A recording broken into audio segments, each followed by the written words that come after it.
পাখি থাকবে কিভাবে? আমরাই থাকতে পারি না সব বিকট শব্দের জন্য, গাছগাছালির ইয়ের জন্য আমরা গরমে হয়ে যাই। গবাদি পশুর মৃত লাশ খাওয়ার ৩ থেকে ৪ মিনিট মাঝে একটি শকুন মারা যায়। তাহলে ভবিষ্যতে দেখা যাবে যে পাখিও থাকবে না, পৃথিবীও থাকবে না। ময়মনসিংহে দিন দিন আশঙ্কাজনক হারে কমছে বিভিন্ন প্রজাতির পাখির সংখ্যা। বিভিন্ন দূষণ, বনাঞ্চল ধ্বংস, জলাশয় ভরাট ও শিকারের ফলে পাখি পরিবর্তন করেছে তার আবাসস্থল। এতে হুমকির মুখে পড়েছে এই অঞ্চলের জীববৈচিত্র্য। ফলে এই অঞ্চলের আকাশে শেষ বিকেলে এখন আর দেখা মেলে না পাখিদের দল বেঁধে উড়ে নিরে ফেরার দৃশ্য।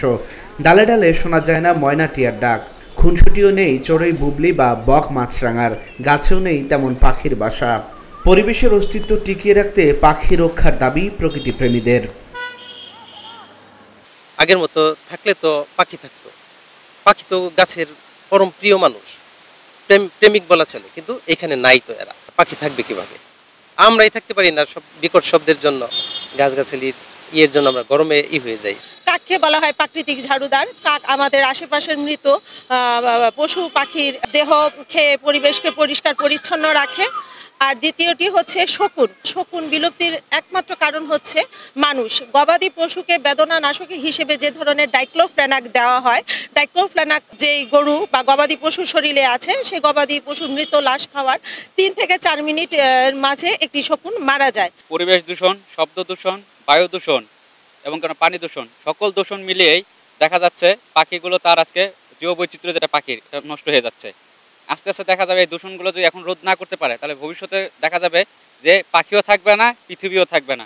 বিশ্ব উষ্ণায়নের কারণগুলো চিহ্নিত করে তা নিয়ন্ত্রণ করা গেলে পশু পাখি রক্ষা করা সম্ভব বলে জানান পরিবেশ অধিদপ্তরের এই কর্মকর্তা।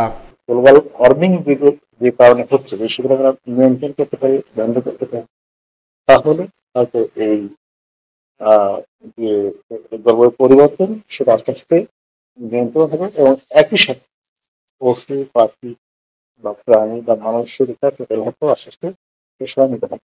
বন বিভাগ বলছে পাখি শিকারীদের আইনের আওতায় আনতে নিয়মিত পরিচালনা করা হচ্ছে অভিযান।